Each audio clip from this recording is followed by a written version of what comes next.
Joining me now, Rich Lowry, editor of the National Review and a Fox News contributor, and Mark Hanna, a Democratic campaign veteran who worked on the Obama and the Kerry presidential campaigns. Gentlemen, welcome. Good to have you both here tonight. Thank you, Martha. Mark, let me start with you, if I may. Those are numbers that the White House cannot feel great about.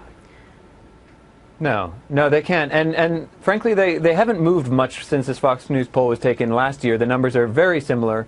The one thing I do want to point out that I think bears mentioning is that this poll was conducted in literally the days following the Paris attacks. And so obviously terrorism was very foremost on the minds of Americans, and there was a lot of anxiety and fear that's probably wound up with that might have affected these numbers somewhat. But I think the reason this poll is so important is because it's not enough for the president to actually make Americans safer. That's priority number one, no question. But it's actually important for him to make them feel safer. What this poll shows is that, I believe the president's done a lot to combat terrorism, whether it's defeating Anwar al-Awlaki and the Arabian Peninsula and the al-Qaeda there, and going after bin Laden and drone strikes, killing more terrorists. But it's not all those things. I think they're real accomplishments that this administration can show off. But he also needs to make the American people feel safe. That's an interesting point, because I think that sort of fatherly role that is an essential part of the presidency when it comes to speaking to the nation and articulating the threats that we face to the nation is something that we have not seen a whole lot of. And Rich, when you look at these numbers, I think you have to factor in the other things that are also part of the psyche right now, which is not being at the march in France, the sort of focus on other things, when clearly so many leaders in the world believe that this is the most urgent thing before us. Yeah, well, there are two things. There are the facts, and then there's the words and the symbolism. And the fact is, if you have terror groups taking over wide swaths of territory in the Middle East, we're not safer, and that's reflected in the poll. And the fact is, even liberal foreign policy experts will admit that the plan against ISIS, such as it is in Iraq and Syria, is at best extremely tentative. So of course people aren't going to believe that he's going to do everything it takes to defeat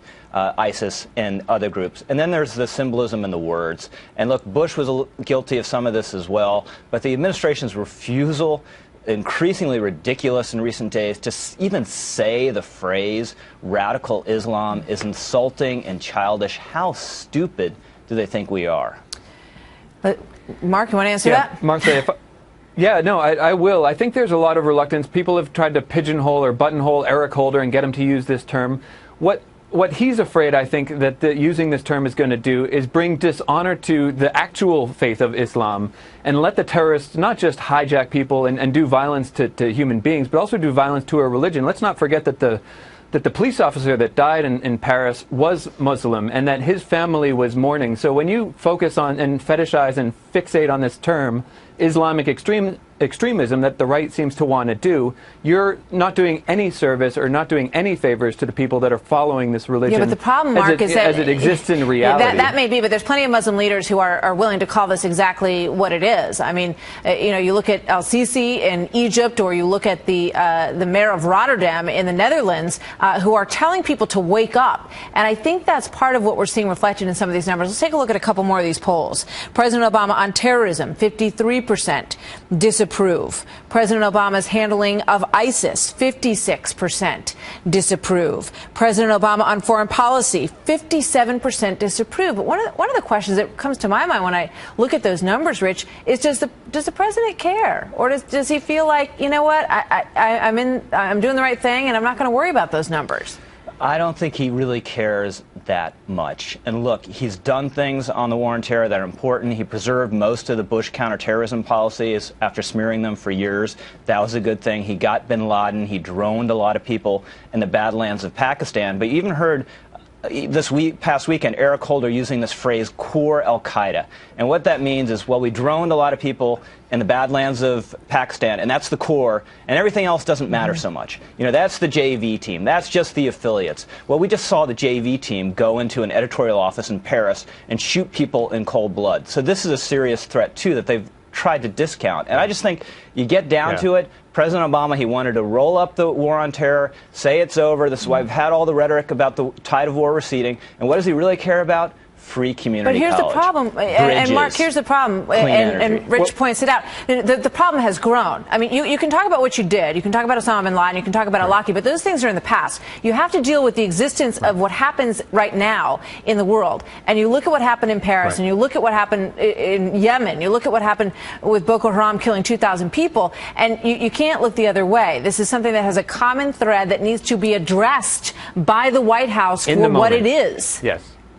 Well, and to your point, I think you're absolutely right, Martha. And I think to your point, I think, we just learned that today there was somebody in Ohio that had purchased a ton of ammunition and guns and was planning to attack Congress, actually go to D.C. and attack Congress. Yet President Obama's FBI was working skillfully and coordinating in intelligence, and they just nabbed the guy. So I think that there are some real successes. I applaud Rich for actually acknowledging some of them of this administration. And I think the problem really is psychological. You don't have this president using language like, for example, even Vice President Biden saying we're going to follow al-Qaeda to the gates of hell. You have John Kerry saying that we're, going to crush or destroy these terrorists. Mark, but it's not, this president doesn't use language like that necessarily. And you can trivialize community college, Rich, and you can trivialize clean energy, but Americans on the day-to-day basis, when they're in Iowa and Florida and Pennsylvania, they care a lot more about if their kid's getting a good education or if their cousin is going to get employed than whether or not they're going to be killed in a terrorist attack. I'm just saying the president cares about those things more than Thank you. We got to leave it there. Terror. Rich and Mark, good to have you both here. Thanks for being here tonight.